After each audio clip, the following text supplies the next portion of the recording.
Assalamualaikum warahmatullahi wabarakatuh. Bu Ani, apa kabar, Bu? Waalaikumsalam warahmatullahi wabarakatuh. Baik Bu Dewi, bagaimana dengan kabar Bu Dewi dan keluarga? Alhamdulillah, saya dan keluarga juga sehat, Bu. Ada keperluan apa nih Bu? Kok tumben telepon saya?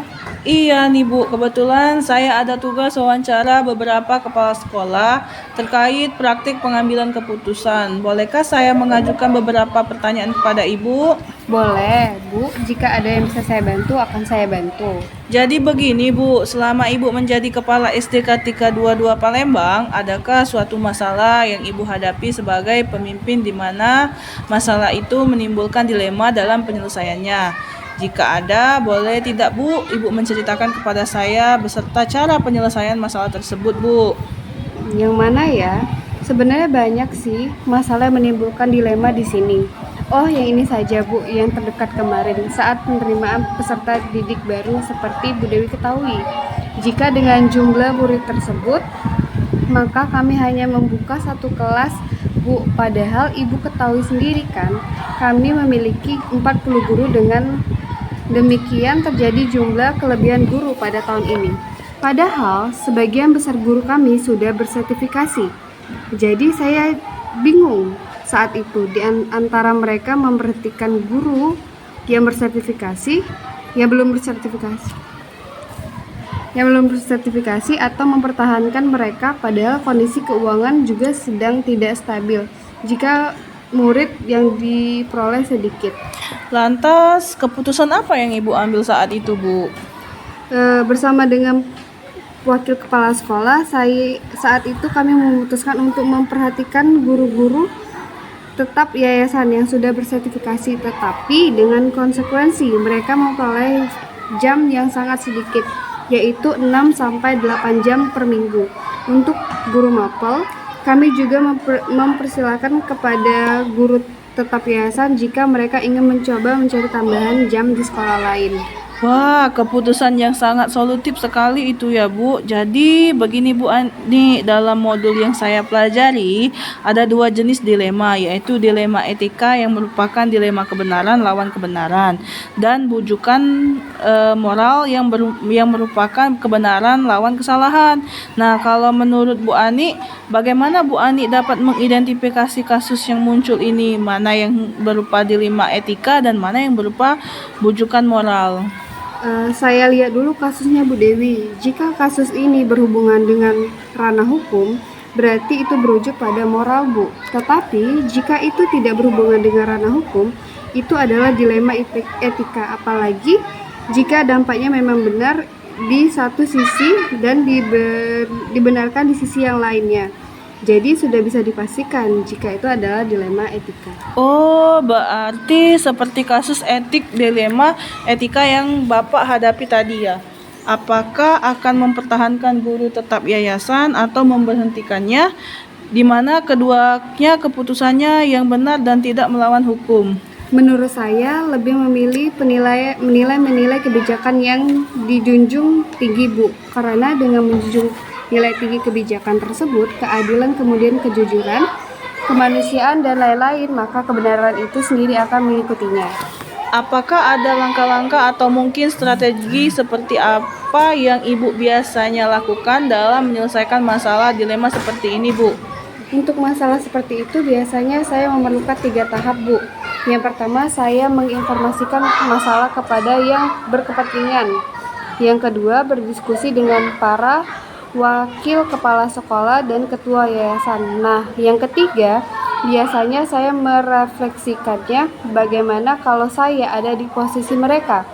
Hal seperti apa yang saya inginkan atau saya ingin diperlakukan seperti apa. Terus, adakah hal-hal yang Bu Ani anggap efektif dalam pengambilan keputusan pada kasus-kasus dilema etika? Apa ya Bu, saya rasakan semuanya akan efektif jika kita mengkomunikasikannya dengan baik kepada semua pihak yang berkepentingan ya Bu, sehingga mereka itu tahu apa yang terjadi kepada kita dan kita tahu apa yang terjadi kepada mereka. Terus, adakah yang menurut Ibu merupakan tantangan dalam pengambilan keputusan pada kasus-kasus dilema etika, Bu? Tantangan itu cuma satu, yaitu jika ada yang keterbukaan dari salah satu pihak. Jika kasus-kasus dilema ini membutuhkan keterbukaan dari semua pihak dalam menyesuaikan masalah itu. Oh, jadi apakah Ibu memiliki sebuah aturan atau jadwal tertentu dalam menyelesaikan sebuah kasus dilema etika? Maksudnya tuh di sini tuh Bu, apakah Ibu langsung menyelesaikannya di tempat atau memiliki sebuah jadwal untuk menyelesaikannya atau juga memiliki prosedur tertentu untuk menyelesaikan kasus dilema itu, Bu? Apa ya? Kalau jadwal tertentu mungkin tidak ada, tapi kalau prosedur yang jelas ada. Seperti kasus yang saya sampaikan tadi, saya memerlukan diskusi terlebih dahulu dengan para wakil kepala sekolah, kemudian mengkonsultasikannya dengan pihak yayasan. 2 langkah itu saya ambil untuk mencari solusi terbaik bagi semua pihak. Oh, jadi adakah seseorang atau faktor-faktor yang mungkin yang selama ini dapat mempermudah Ibu malah Bu Ani dalam mengambil keputusan untuk kasus-kasus dilema etika itu, Bu? Ya, tentu Bu. Biasanya saya berkonsultasi dengan ketua yayasan dalam mengambil keputusan penting, terutama yang berhubungan dengan kepegawaian. Oke, baiklah nih Bu, pertanyaan terakhir ya Bu. Dari semua hal yang telah Ibu sampaikan tadi, pembelajaran apa yang dapat Ibu petik dari pengalaman Ibu dalam mengambil keputusan sebuah masalah yang menimbulkan dilema etika ini, Bu? Intinya, kita itu harus selalu membangun jaringan komunikasi yang baik dengan banyak pihak. Kita juga harus membangun rasa empati kepada orang yang bekerja sama dengan kita. Dengan demikian, kerjasama kita dalam mewujudkan pendidikan yang baik dan menyenangkan bagi murid itu dapat terwujud. Mungkin seperti itu, Bu. Oke, baiklah Bu Ani, terima kasih banyak atas waktunya dan kesediaannya dalam menjadi narasumber wawancara saya hari ini, Bu. Ya, sama-sama Bu Dewi. Saya juga senang bisa membantu Ibu. Kalau begitu, saya mohon izin pamit dahulu ya, Bu. Semoga lancar semua pekerjaan Ibu hari ini. Terima kasih banyak ya, Bu. Wassalamualaikum warahmatullahi wabarakatuh. Waalaikumsalam warahmatullahi wabarakatuh.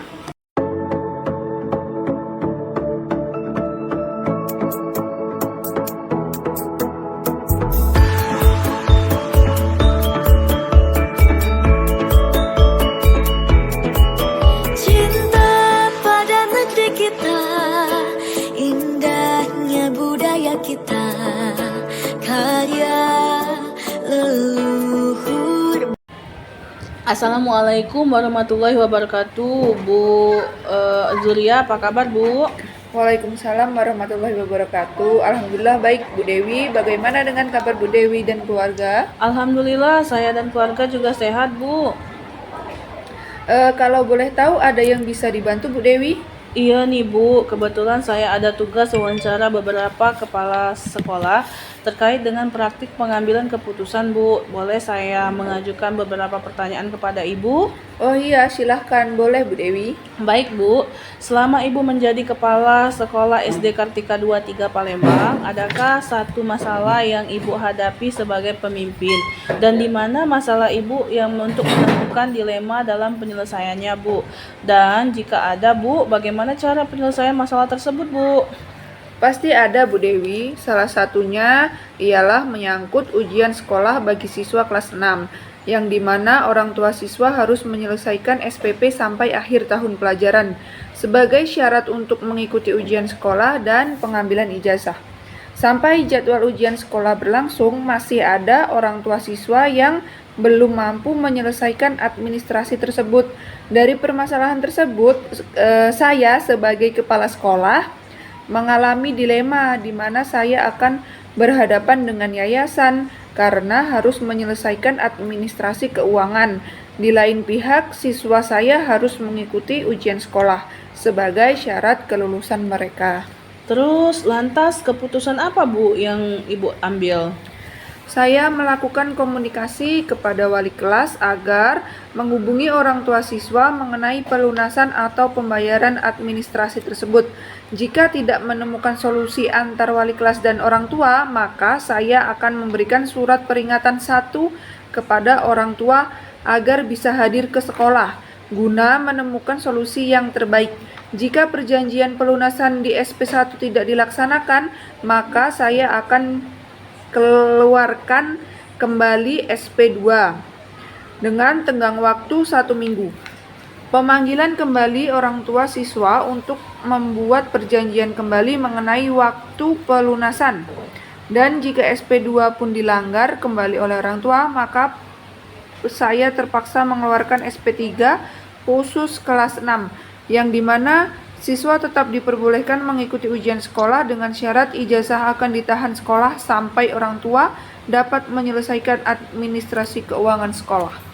Baik Bu, dari apa yang telah Ibu sampaikan, menurut saya keputusan yang Ibu ambil itu sudah sangat solutif sekali Bu.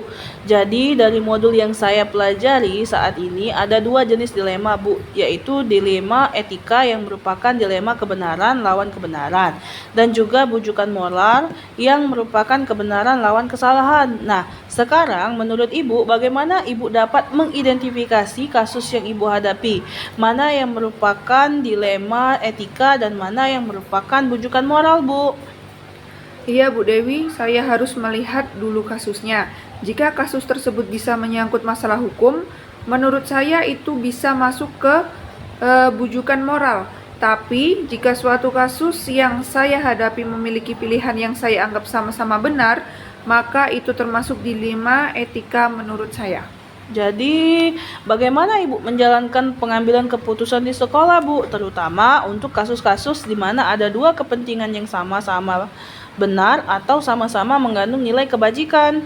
Saya harus mengambil keputusan berdasarkan nilai kebajikan yang harus dijunjung tinggi, karena dengan menjunjung tinggi nilai kebajikan seperti keadilan, kejujuran, dan kemanusiaan, maka kebenaran akan mengikutinya. Dan kemudian Bu, langkah apa saja dan prosedur apa saja seperti apa yang biasa Ibu lakukan selama ini, Bu? Pertama, saya akan meminta wali kelas untuk berkomunikasi kepada wali murid. Jika tidak ada kesepakatan, maka akan saya keluarkan surat peringatan pertama, kemudian surat peringatan kedua. Jika tidak juga menemukan solusinya, maka keluarlah surat peringatan ketiga yang merupakan surat pengeluaran bagi siswa tersebut. Dan jika suatu masalah tersebut dianggap cukup sulit, saya temukan solusinya, maka saya akan berdiskusi ke pihak yayasan. Selanjutnya Bu, hal-hal apa saja yang selama ini Ibu anggap efektif dalam pengambilan keputusan pada kasus-kasus dilema etika, Bu? Menurut saya Bu Dewi, hal yang paling efektif adalah adanya komunikasi yang baik antar semua pihak yang terlibat dalam kasus tersebut. Terus apa saja yang selama ini merupakan tantangan dalam pengambilan keputusan kepada kasus-kasus dilema etika tersebut, Bu? Tantangan yang saya hadapi yaitu jika tidak adanya keterbukaan kondisi dari suatu pihak. Jadi, dalam kasus dilema etika ini dibutuhkan keterbukaan dari semua pihak untuk menyelesaikan masalah tersebut. Apakah Ibu memiliki sebuah jadwal tertentu dalam sebuah penyelesaian kasus dilema etika, atau apakah Ibu langsung menyelesaikan di tempat dan juga memiliki sebuah jadwal untuk menyelesaikannya? Bentuk atau prosedurnya seperti apa, Bu, yang akan Ibu jalankan? Jika jadwal tertentu mungkin tidak ada, namun dalam pengambilan keputusan kami akan menerapkan sesuai prosedur dengan adanya SP1, SP2 hingga SP3, yang dimana jangka waktu pengeluarannya 1 minggu per surat peringatan. Adakah seseorang atau faktor-faktor apa yang selama ini mempermudah atau membantu Ibu dalam pengambilan keputusan, yaitu dalam kasus-kasus dilema etika, Bu? Menurut saya, keyakinan yang ada pada diri saya lah yang menjadi faktor terkuat dalam mengambil suatu keputusan. Jika kita benar, kita tidak perlu takut dengan segala konsekuensi dari segala peraturannya. Dari semua hal yang telah Ibu sampaikan, pembelajaran apa yang dapat Ibu petik dari pengalaman Ibu mengambil keputusan dilema etika, Bu? Menurut saya, pembelajaran yang bisa dipetik adalah komunikasi yang baik serta keterbukaan suatu kondisi. Dapat menyelesaikan suatu masalah dengan cepat dan mendapatkan solusi terbaik dari kedua belah pihak. Baiklah Bu Zuriah, terima kasih ya Bu atas waktunya. Saya ucapkan terima kasih ya Bu, dan saya akhiri dengan wassalamualaikum warahmatullahi wabarakatuh. Waalaikumsalam warahmatullahi wabarakatuh.